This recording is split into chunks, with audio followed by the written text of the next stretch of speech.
మన చుట్టూ పరిసరాల్లో ఈ మొక్క పెరుగుతుంది. దీన్ని ఇంటికి తెచ్చుకోవడం మర్చిపోకండి. మన చుట్టూ అనేక రకాల మొక్కలు ఉంటాయి. వీటిలో ఔషధ గుణాలతో పాటు సుగంధ ద్రవ్యంగా ఉపయోగించే మొక్కలు కూడా ఉంటాయి. అలాంటి మొక్కల్లో కామకస్తూరి మొక్క ఒకటి. దీనిని రుద్రజడ అని కూడా అంటారు. ఈ మొక్కను మన వాడుక భాషలో సబ్జా గింజల మొక్క అని కూడా అంటారు. కామకస్తూరి మొక్క ఎక్కడ పడితే అక్కడ పెరుగుతుంది. ఈ మొక్కలో ఎన్నో ఔషధ గుణాలు ఉన్నాయి. అలాగే ఈ మొక్క ఆకులను చేత్తో నలిపి చూస్తే చక్కటి వాసన వస్తాయి. అలాగే ఈ వాసన చేతుల నుండి గంట వరకు పోకుండా అలాగే ఉంటుంది. ఈ మొక్క సుగంధభరితమైన మొక్క. అలాగే రుద్రజడ యొక్క ఆకులను ముద్దగా చేసి ఇంట్లో అక్కడక్కడ ఉంచడం వల్ల ఇంట్లోకి దోమలు, బొద్దింకలు వంటి కీటకాలు రాకుండా ఉంటాయి.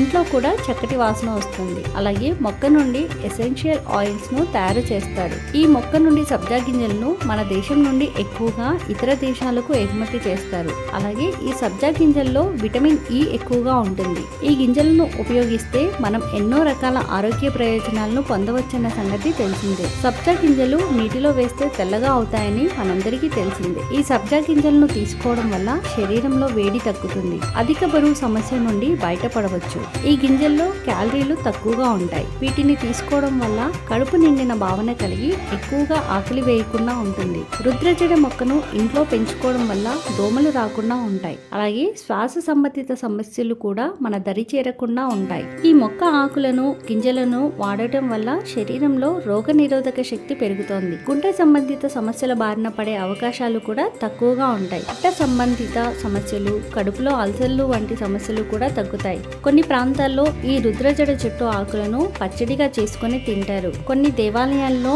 మొక్క ఆకులను మాలిగా కట్టి దేవుడికి మెడలో కూడా వేస్తూ ఉంటారు. రుద్రజడ మొక్క శివుడికి చాలా ఇష్టమైన మొక్క. ఈ రుద్రజడను ఇంటి ముందు పెంచుకుంటే ఇంటికి ఉన్న దరిద్రం అంతా పోతుంది. అలాగే ఈ మొక్కను ఇంట్లో పెంచుకోవడం వల్ల ఇంటికి ధనాకర్షణ పెరుగుతుందని చాలా మంది నమ్ముతారు. ఈ విధంగా రుద్రజడ మొక్క మనకు ఎంతగానో ఉపయోగపడుతుందని, దీనిని ఇంటి ముందు పెంచుకోవడం వల్ల ఆరోగ్యపరంగా, ధనపరంగా ఎన్నో లాభాలను పొందవచ్చని నిపుణులు చెబుతున్నారు.